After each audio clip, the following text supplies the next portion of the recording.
बरं आई, चल मी आता निघते. जरा काळजी घेत जा आई स्वतःची तू. ठीक आहे चिकोली बेटा, तू आरामात जा. पोहोचल्यानंतर मला कॉल कर, ओके? आई, मला आजकाल तुझी खूप काळजी वाटते बघ. काय माहिती, जरा चेहरा बघ आई तू स्वतःचा. आई, तुझा चेहरा खूप सुकल्यासारखा वाटायला बरं मला. एवढं कशाचं टेन्शन घ्यायलीस तू आई? तुला कोण काय बोलते घरामध्ये? तुला वहिनीला भिवून राहायची काय गरज आहे? एवढं का नाराज व्हायचं, का टेन्शन घ्यायचं बरं? तिने तुझी काळजी घेतली नाही तरी काय झालं, मी घेते तुझी काळजी. आई, मी पण तुझी मुलगीच आहे ना. आई, तुझी आणि बाबाची तर पिंचण येते ना, मग इथे द्यायची तुला काय गरज आहे? मला देत जा तू. तू बघ आई, मी तुझी खूप काळजी घेईल. इथे देऊन देऊन तुझ्याकडे 1 रुपया उरला गेलाय बघ आई. तुला चांगलं चुंगलं करून खाऊ घालते मी आई. हो ग चकुली, एक मुलगीच आईचा त्रास समजू शकते बघ. मला तुझ्यावर पूर्ण विश्वास आहे की तू माझी काळजी घेशील म्हणून. आई, तुला कधी जरी वाटलं ना की वहिनी तुझी काळजी वगैरे घेत नाहीये, तुला त्रास होतो त्यांच्या बोलण्याचा वागण्याचा, तुझं म्हातार पण खूप खराब चाललंय असं तुला वाटलं ना आई, टेन्शन घेऊ नकोस तू आई. एक फोन कर जा, मी लगेच येत जाईल बघ तुझ्या जवळ इकडे. आणि तुला माहितच आहे ना आई, मुलगीच समजू शकते आई वडिलांचा त्रास जे पण होतो ते म्हातारपणामध्ये. आई, सून कधीच मुलगी बनू शकत नाही बघ. आणि पोरगं तर लग्नानंतर बायकोच होते. एक फक्त ती मुलगीच राहते जी आई वडिलांची तिला काळजी होते नेहमी. तू काळजी नको करू आई. म्हातारपणामध्ये तुला जर नंतर त्रास देत असेल तुझी सून, तुझा मुलगा, तर मी तुझी काळजी घेईल आयुष्यभर. फक्त तुझे पेन्शन इथे द्यायलीस ना, तू ते मला देत जा. तुझी आणि बाबाची मी खूप काळजी घेत जाईल आई. आई, तुला म्हणजे प्रोटीन पावडर दिले ना, तू डेली पिझ्झा बघते. तुला माहित आहे आई, हे तुझ्या जावयानं आणले. तेच म्हणले की तुझ्या आई बाबांना हे देत जा म्हणून. या वयामध्ये त्यांच्या शरीरासाठी हे खूप चांगलं असते, हड्डांसाठी. त्यांना म्हातारपणामध्ये कमजोरी वाटू नये म्हणून. तुझ्या पोराला तर काही आठवत नाही आई, पण तुझ्या जावयाला तरी तुझी काळजी आहे ना. बरं बरं चकुली, जसं तुला योग्य वाटते तसं करते बघ मी. एक तूच आहेस फक्त जी आमची एवढी काळजी घेते. आणि एक तुझी वहिनी तशी आहे, तिला तर वाटते की कधी मरतात की म्हातारे म्हातारी. ती तर हेच प्रे करते वाटते दिवस रात्र देवाकडे. जाऊ द्या आई, तिचं आता आपण काय बिघडवू शकतो बरं. ती जेव्हापासून आली या घरामध्ये तेव्हापासून अशीच आहे बघ, वाकडी. तिने तर सगळ्या घराचं वातावरण खराब केलं बघ.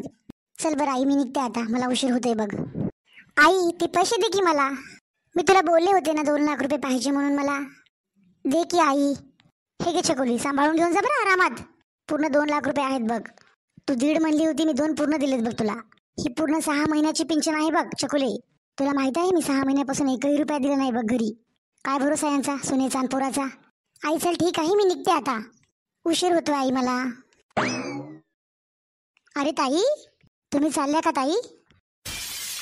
जावावं तर लागेल ना, तुमचा दम छाटत असेल मी आहे म्हणून घरामध्ये.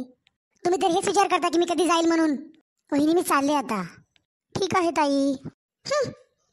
आत्या, आत्या तुम्ही पण येत आहे ना रात्री लग्नाला?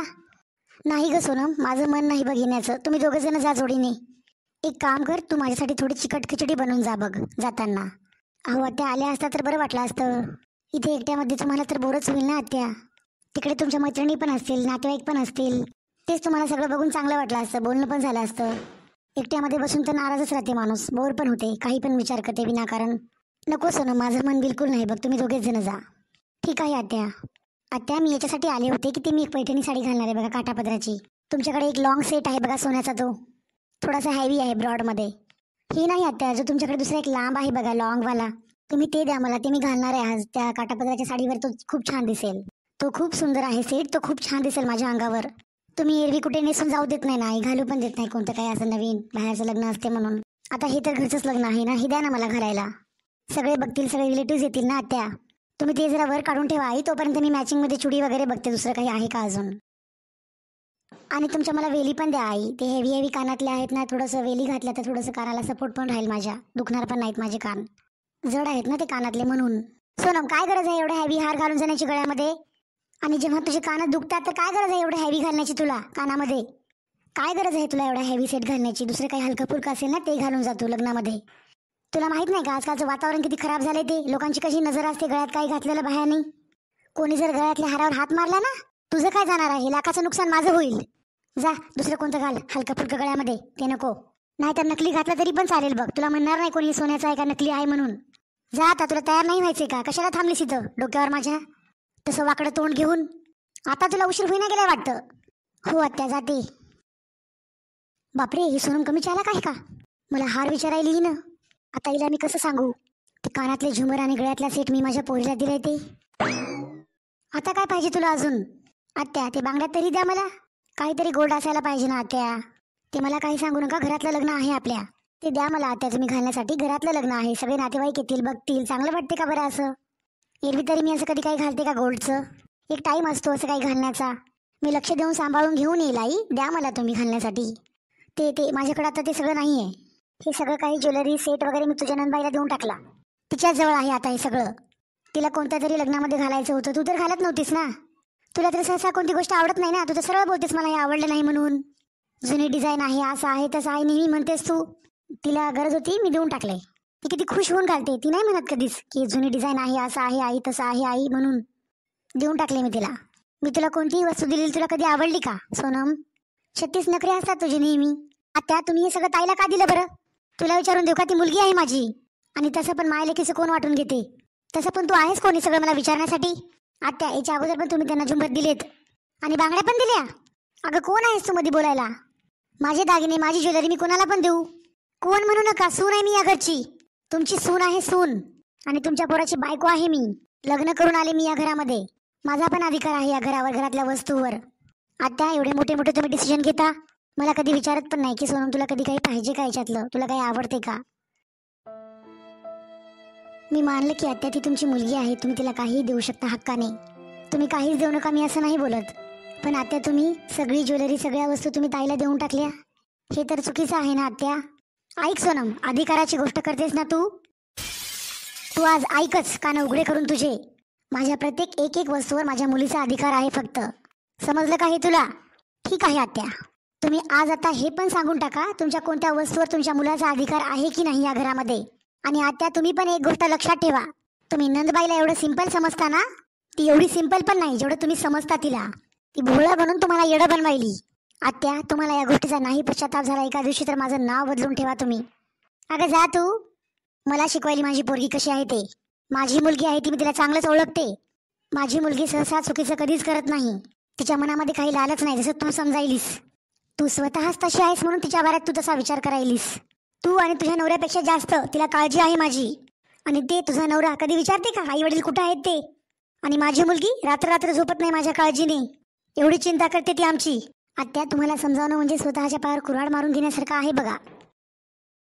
बघा तर तोंड कसं चालते हिचं, चपर चपर चपर. माझी मुलगी खरंच बोलू लागली. यांना तर फक्त माझ्या पेन्शनची गरज आहे, दुसरं काही नाही. म्हातारपणामध्ये काळजी तर माझी मुलगीच घेईल आमची. काहीही असो मी तिला सगळं देणार आहे. माझी सोन्याची दागिने, माझी पेन्शन, सगळं काही जे पण वस्तू आहे ती मी माझ्या पोरीला देणार आहे. फक्त तीच काळजी घेईल आमची म्हातारपणामध्ये. हे पोरगा आणि सून तर कोणत्याच कामाचे नाहीत. तुम्ही ताईला पण बोलून बघा ना.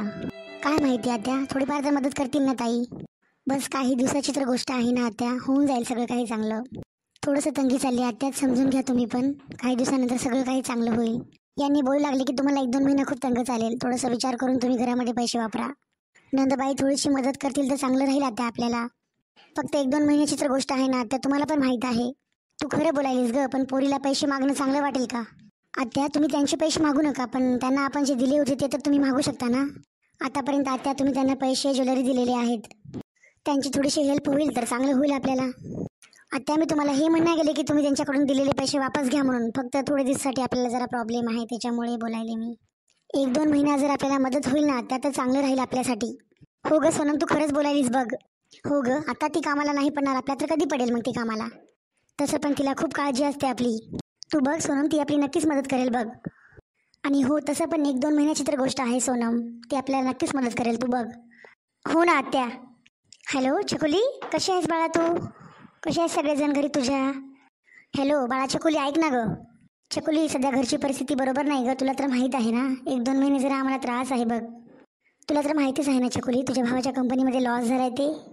1-2 महिन्यापासून जरा तंगी चालली ग आमची.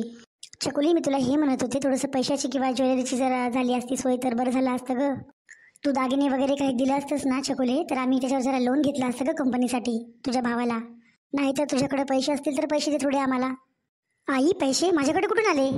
आणि तसं पण 1-2 महिन्यापासून तुझ्या पेन्शनमधला 1ही रुपया तू मला दिला नाहीस बघ आई. आणि कोणते पैसे खर्च झाले माझ्याकडे, आता 1ही रुपया नाही माझ्याकडे. अगं छकुली मी फक्त तुला हे म्हणू लागले की 1-2 महिन्यासाठी पाहिजे ग मला.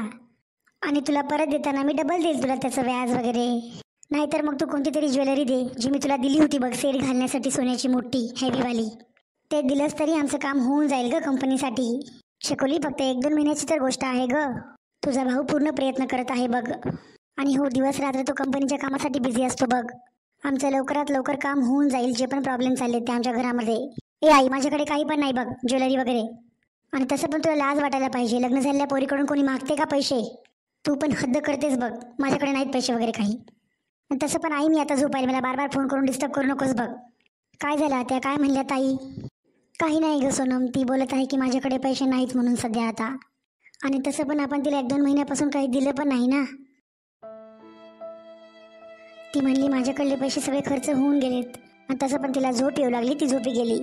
पण आता आता तुम्ही बघितलं का, मी तुम्हाला बोलले होते ना, घरातले जेवढे पण आपले ज्वेलरी वगैरे पैसे आहेत ते आपल्याला कामाला येतील कधी ना कधी म्हणून. तुम्ही एवढे देऊ नका ताईला. आणि तसं पण आता तुम्ही माझं कधीच ऐकलं नाही आणि एक पण गोष्ट तुम्ही माझी ऐकून नाही घेतली कधीच ताईविषयी. तुम्ही ताईला सगळंच देऊन टाकलं. आणि आज आपल्याला गरज पडली तर ताई आपल्यासोबत असं वागायल्यात. आता तुम्ही टेन्शन घेऊ नका. तुमचा मुलगा दिवस रात्र मेहनत करत आहे. ते लवकरात लवकर ठीक करतील पहिलेसारखं. त्यानंतर काही टेन्शन नाही राहणार. सगळं टेन्शन संपून जाईल बघा आपलं आत्या. आपल्या कंपनीचं काम पहिलेसारखं सुरू होईल बघा आत्या लवकरच. बघा तुम्ही. खरंच सोनम, मला विश्वास बसत नाही बघ, माझी मुलगी अशी निघेल म्हणून. आज आपल्याला एवढी गरज आहे आणि माझी मुलगी आपल्या कामावर पडत नाही. ते मला तर खूप घमंड होता माझ्या मुलीवर. मी नेहमी विचार करायचे की माझ्या मुलीसारखं जगामध्ये कोणीच नाही दुसरं म्हणून. काही हरकत नाही आता, लवकरात लवकर सगळं ठीक होईल बघा.